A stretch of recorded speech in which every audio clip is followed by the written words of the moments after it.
अस्सलाम वालेकुम dear students, उम्मीद है आप सब बिल्कुल खैरियत से होंगे। बच्चों, हम पढ़ रहे हैं ट्रांसलेशन, और ट्रांसलेशन के कल हमने प्रोसेस पढ़ी। थोड़ा जल्दी रिकैप करते हैं कल जो हमने पढ़ी। बच्चों, ट्रांसलेशन की प्रोसेस जो है वो 4 स्टेप्स में मुकम्मल होती है। पहला एक्टिवेशन ऑफ अमाइनो एसिड, जिनको हम अमाइनो एसाइलेशन ऑफ टीआरएनए भी कहते हैं या चार्जिंग ऑफ टीआरएनए भी कहते हैं। दूसरा स्टेप इनिशिएशन। इनिशिएशन में क्या होता है बच्चों, जो एमआरएनए है उसके इनिशिएशन कोडान पर जो है स्मॉलर सब यूनिट ऑफ राइबोसोम पहले जुड़ जाती है, और उसके जुड़ने में गाइड करते हैं शाइन दालगार्नो सीक्वेंस। आपको पता है प्रोकैरियोटिक ट्रांसलेशन हम पढ़ रहे हैं। इसके बाद इनिशिएशन कोडान पर इनिशिएटर टीआरएनए आके जुड़ जाते हैं, क्योंकि एयूजी कोड करते हैं मिथ्योनिन को, N formyl methionine in case of prokaryote. तो एन फॉर्मल मिथ्योनिन को लेकर पहला टीआरएनए इनिशिएटर टीआरएनए आके बैठ जाती है इनिशिएशन कोडान पे, but at the P side of ribosome, ये आपको याद रखना है। इनिशिएटर टीआरएनए पी साइड पे बैठ जाती है। इसके बाद लार्जर सब यूनिट ऑफ राइबोसोम जो है वो इसके साथ जुड़ जाती है, तो एक इनिशिएशन कॉम्प्लेक्स बनते हैं यहाँ पर। ठीक है बच्चों, इनिशिएशन हो गया। इस इनिशिएशन होने के लिए कुछ फैक्टर्स जरूरत पड़ता है, इनिशिएशन फैक्टर्स, कुछ प्रोटीन्स होती है।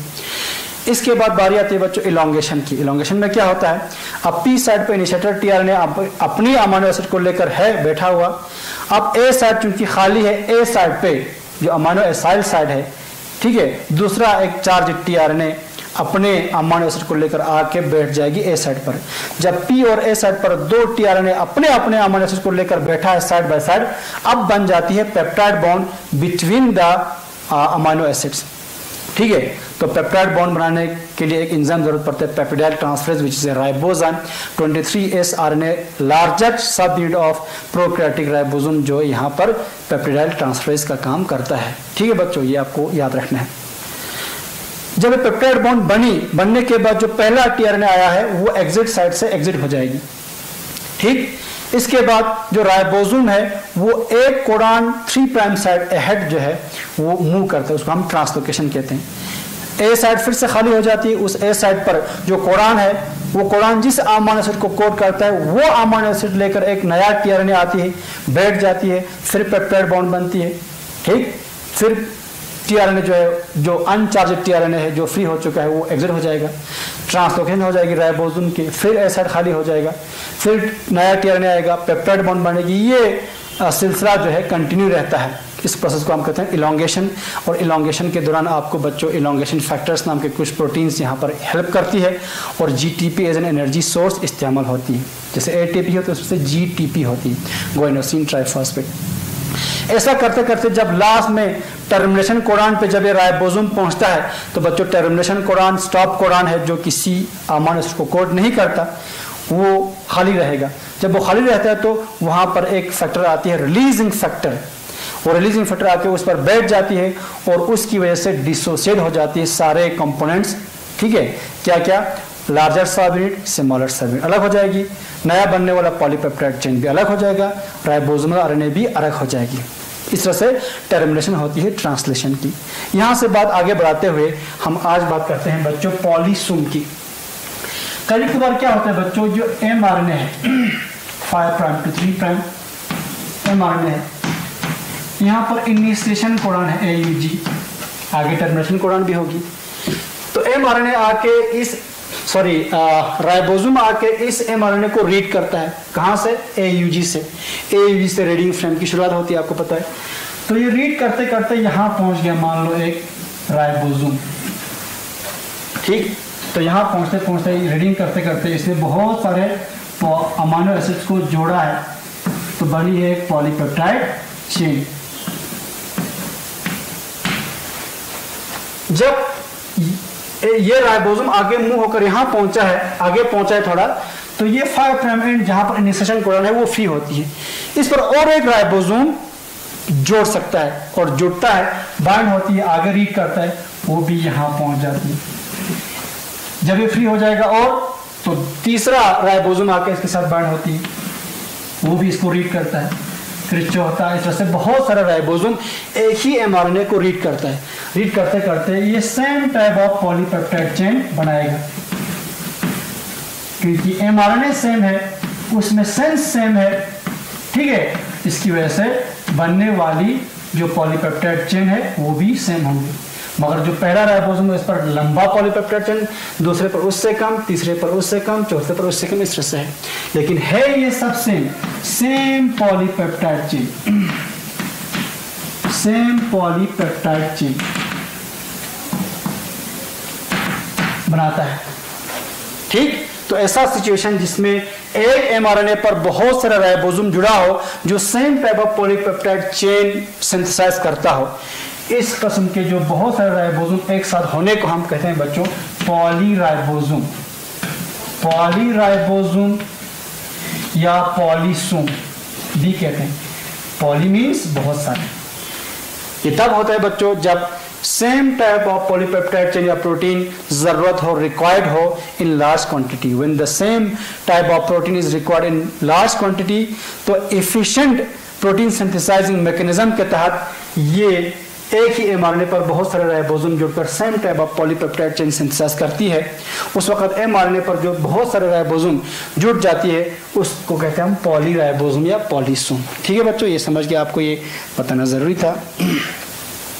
अब हम आगे मूव करते हैं और एक इंपॉर्टेंट टॉपिक की तरफ, वो है बच्चों पॉइंट म्यूटेशन। पॉइंट म्यूटेशन,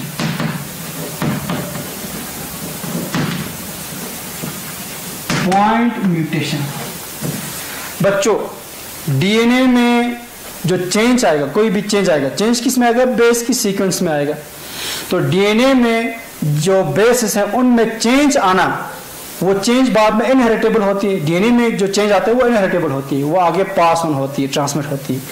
तो any inheritable change in the DNA उसको हम कहते हैं बच्चों म्यूटेशन। म्यूटेशन के कई किस्म होते हैं, लेकिन आज चूंकि हम जिस म्यूटेशन की बात कर रहे हैं वो है पॉइंट म्यूटेशन। ये आपके एनसीईआरटी में इसकी जिक्र है, इसलिए यहाँ बताना जरूरी है। पॉइंट म्यूटेशन, तो पॉइंट म्यूटेशन डीएनए में वो चेंज है जिसके तहत डीएनए में एक सिंगल बेस चेंज होती है। डीएनए में एक सिंगल बेस चेंज होने को हम पॉइंट म्यूटेशन कहते हैं। A change in single base in the DNA या single nucleotide in DNA is called point mutation. तो पॉइंट म्यूटेशन के कई किस्म है, ठीक है, इसमें हम एक एग्जांपल के जरिए आपको समझाते हैं। तो आप समझ गए पॉइंट म्यूटेशन क्या है? Single base change in DNA is called point mutation. बच्चों हम एक डीएनए बनाते हैं 5 prime to 3 prime to DNA का, क्योंकि डीएनए की एक ही स्ट्रैंड जो है आरएनए बनाने में इस्तेमाल होती है, उसको कहते हैं टेम्पलेट स्ट्रैंड। हम टेम्पलेट स्ट्रैंड में जो चेंज है वो एमआरएनए में कॉपी होती है, इसलिए हम टेम्पलेट स्ट्रैंड ही यहां बनाता हूं 3 प्राइम टू 5 प्राइम। यहां पर हम एक बेस बनाते हैं बच्चों TTC। एक एग्जांपल लेते हैं, ये बेस है, टेम्पलेट स्ट्रैंड की बेस है, इसको कॉम्प्लीमेंट्री दूसरा नॉन टेम्पलेट की बेस की सीक्वेंस आप मालूम कर सकते हैं। एक मैं बनाता हूं, बाकी का मैं नहीं बनाता क्योंकि हमारे पास टाइम कम है। AG हो जाएगा नॉन टेम्पलेट में। टेम्पलेट में ये है क्योंकि टेम्पलेट से एमआरएनए बनती है, एमआरएनए में जो चेंज आती है वो टेम्पलेट में चेंज की वजह से आएगा, इसलिए टेम्पलेट स्ट्रैंड को ही हम एग्जांपल लेते हैं। ये एक नॉर्मल डीएनए है विदाउट म्यूटेशन। ये डीएनए है बच्चों, इस डीएनए से जो एमआरएनए बनेगी वो 5 प्राइम टू 3 प्राइम बनेगा। टेम्पलेट स्ट्रैंड से T है तो क्या आएगा यहाँ पर A, T है तो A, C है तो G। टेम्पलेट स्ट्रैंड से कॉपी होकर बनता है एमआरएनए। ये एमआरएनए है, this is your mRNA, this is your mRNA. यहां लिखते हैं चलो, ये एमआरएनए है, ये आपका डीएनए है, ट्रांसक्रिप्शन होकर बन गया एमआरएनए। एमआरएनए में ये कोडॉन है, टेम्पलेट कोडॉन। ये कोडॉन कोड करता है बच्चों एक अमीनो एसिड जिसको कहते हैं हम लाइसिन। क्या कहते हैं? लाइसिन। ये नॉर्मल है क्योंकि आप समझ गए ये एमआरएनए है, डीएनए में मिटाता हूं क्योंकि मुझे स्पेस चाहिए यहां पर। ठीक, अब हम यहां पर बेस चेंज करते हैं पॉइंट म्यूटेशन के तहत। तो पहला बेस चेंज करते हैं बच्चों हम, ये आखिरी बेस जो थर्ड बेस है टेम्पलेट की, तो टेम्पलेट बेस C की जगह अगर T आ जाएगा 3 प्राइम टू यहाँ लिखता हूँ 3 प्राइम टू 5 प्राइम आपका टी टी टी, ये 5 प्राइम है। तो C रिप्लेस हो गया किससे? T से। When C is replaced by T, तो एक बेस चेंज हो गया, एक बेस चेंज को हम पॉइंट म्यूटेशन कहते हैं।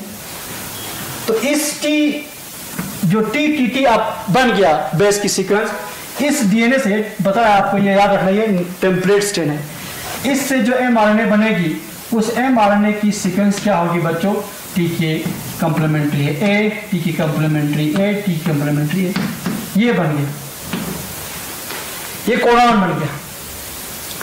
क्या बन गया? कोडॉन, ये कोडॉन।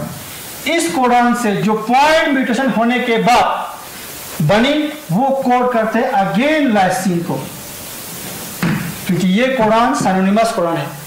एक ऐसा पॉइंट म्यूटेशन जिससे एक कोडॉन उसी का सिनोनिमस कोडॉन में बदल जाती है, एक ऐसे कोडॉन में बदल जाती है जिसकी सेंस जो है सेम है उस कोडॉन से जो म्यूटेशन से पहले बनी थी। ठीक, एक ऐसा पॉइंट म्यूटेशन जिससे एक कोडॉन उसकी सिनोनिमस कोडॉन में बदल जाती है। सिनोनिमस कोडॉन मींस एक ऐसा कोडॉन जिसकी सेम मीनिंग हो। जैसे ये लाइसिन को कोड करता था, ये भी लाइसिन को कोड करता है। तो बच्चों यहाँ पर म्यूटेशन तो हुआ है लेकिन आपको पता नहीं चलेगा क्योंकि यहाँ लाइसिन सेम आ गया। तो ये पता ना चलने वाले म्यूटेशन को कहते हैं बच्चों क्या? Silent mutation. ये म्यूटेशन है, ये साइलेंट म्यूटेशन है, साइलेंट म्यूटेशन।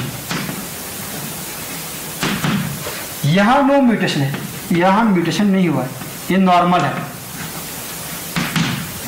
अब और एक एग्जांपल, अब हमने तीसरा बेस बदल दिया, अब हम पहला बेस बदल डालेंगे। क्या करेंगे? पहला बेस बदल डालेंगे जब T को रिप्लेस करेंगे A से। ये आपका डीएनए है 3 प्राइम, इस T की जगह आप करेंगे बच्चों A, सिंगल बेस चेंज, बाकी सेम रहेगा, TC सेम रहेगा, ATC।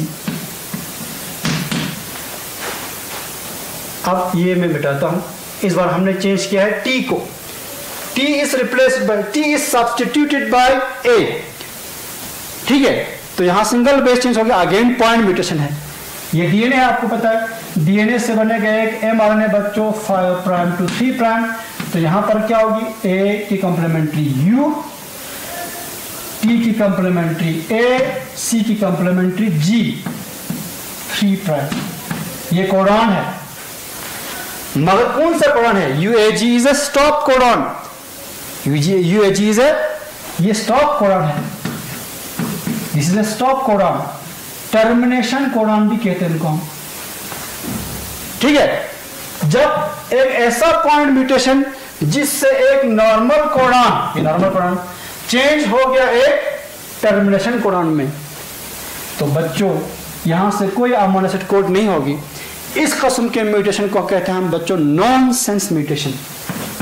Non sense mutation, non sense mutation, nonsense mutation. Nonsense mutation is a point mutation in which a normal codon is converted या changed into a termination codon, stop codon, उसको कहते हैं हम nonsense mutation।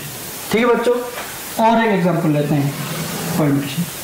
अब हम ये बीच वाला base change करेंगे, बीच वाला बेस चेंज करेंगे, यहां T की जगह हम C करेंगे। तो ये 3 प्राइम TAC, T को रिप्लेस किया हमने किससे? A से। T को हमने A से रिप्लेस किया बच्चों। T को किससे? T को किससे रिप्लेस किया? T को हम करेंगे A से नहीं करेंगे, C से करेंगे। T को हम C से रिप्लेस करेंगे, T is replaced bye C। तो ये डीएनए आ गया, इस डीएनए से बनेगा बच्चों एक mRNA जिसमें आएगा 5 प्राइम, T आगे, T का कॉम्प्लीमेंट्री A, C की कॉम्प्लीमेंट्री G, C की कॉम्प्लीमेंट्री G, AGG। कोडॉन बनेगा AGG। क्या बनेगा? कोडॉन बनेगा AGG। ये AGG कोडॉन है, मगर ये कोडॉन कोड करता है किसी दूसरे अमीनो एसिड को, और वो अमीनो एसिड है बच्चों आर्जिनिन। आर्जिनिन। अगेन एक बेस चेंज हुआ, single base change, point mutation, वो पॉइंट म्यूटेशन जिसमें एक कोडान, जिसकी वजह से एक कोडान दूसरे कोडान में बदल गया जो किसी दूसरे अमीनो एसिड को कोड करता है, तो अब सेंस चेंज हो गया, पहला सेंस जो है वो मिस हो गया। इस किस्म के म्यूटेशन को कहते हैं बच्चों मिस सेंस म्यूटेशन।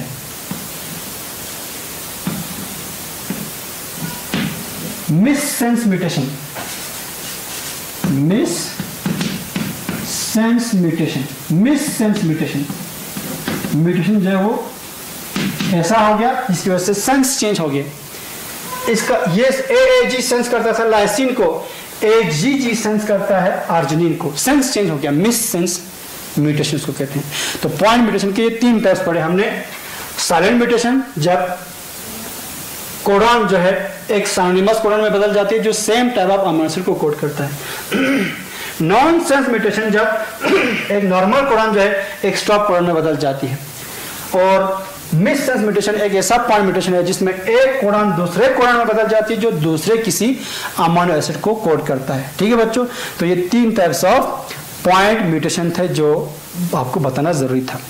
अब हमारे पास थोड़ा सा टाइम है, अब इस मिस सेंस म्यूटेशन की एक एग्जांपल जो आपके एनसीईआरटी में, उसको आपको समझाना चाहूंगा, आप जरा ध्यान दीजिए। ठीक है बच्चों,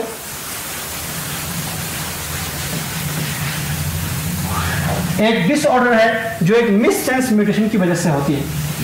there is a disorder, genetic disorder जो मिस सेंस म्यूटेशन की वजह से होती है, और वो है बच्चों सिकल सेल एनीमिया।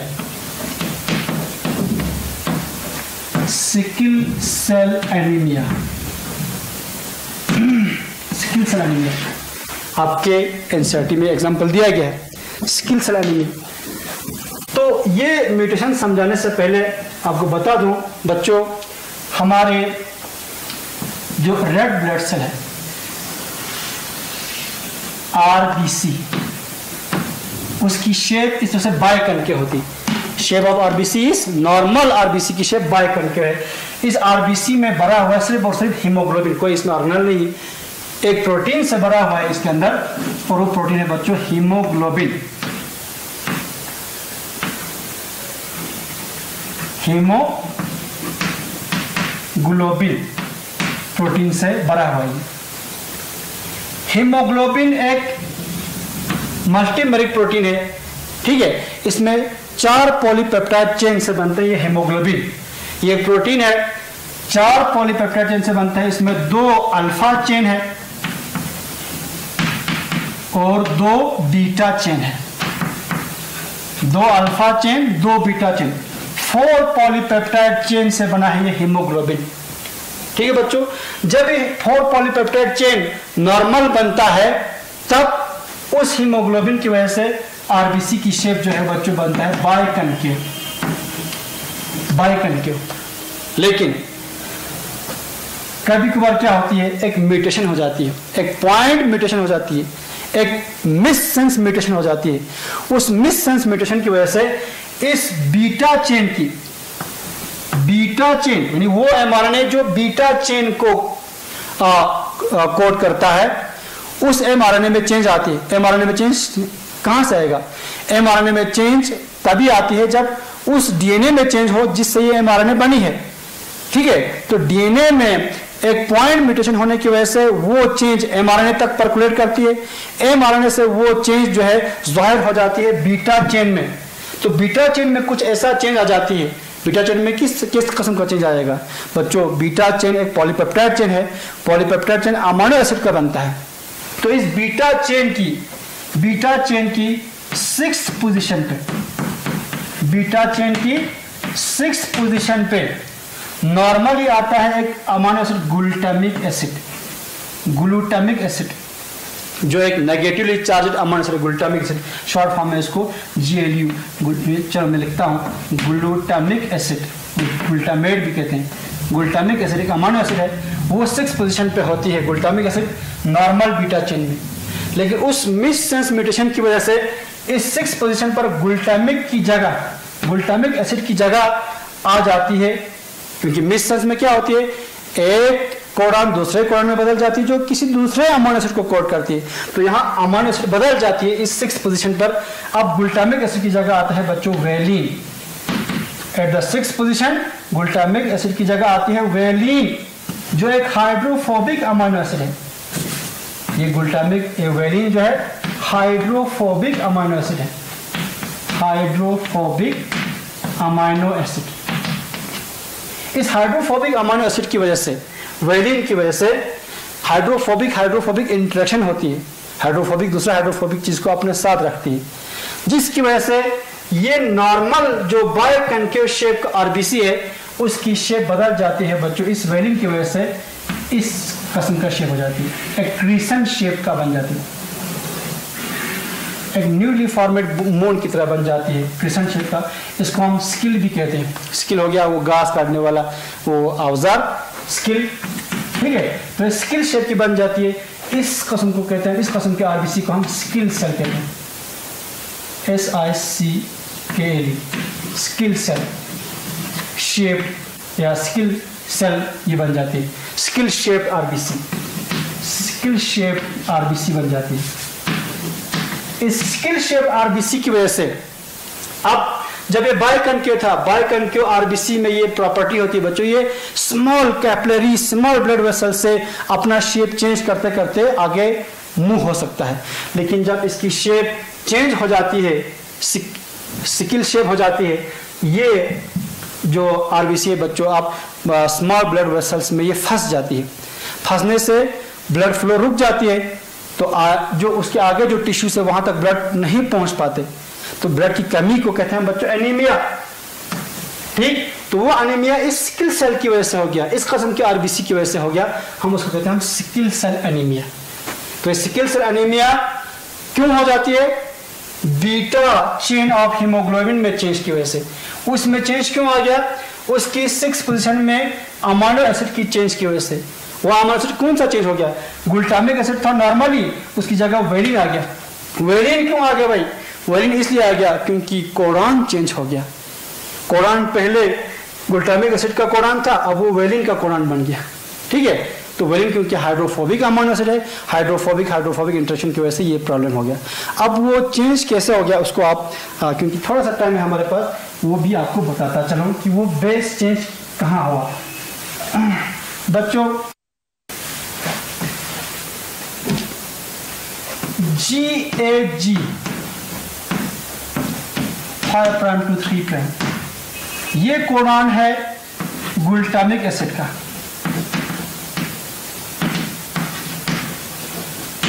GAG, तो GAG जिस डीएनए की टेम्पलेट से बना है 3' to 5', वो क्या होगा? CTC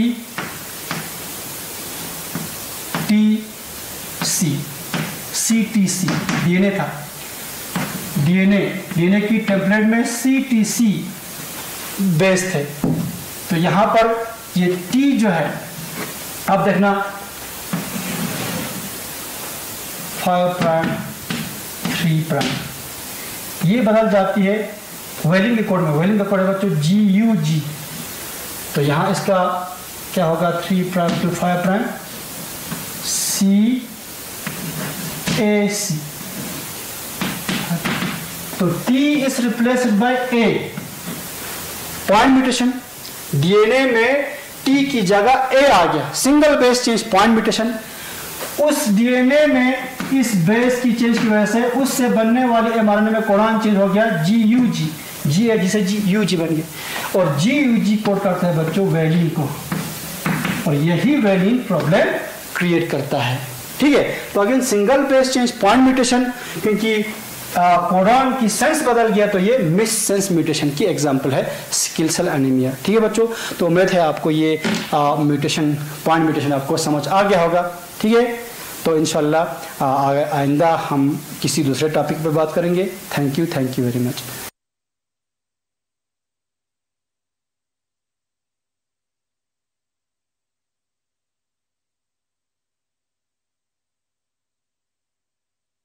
हेलो बच्चों, अस्सलाम वालेकुम बच्चों।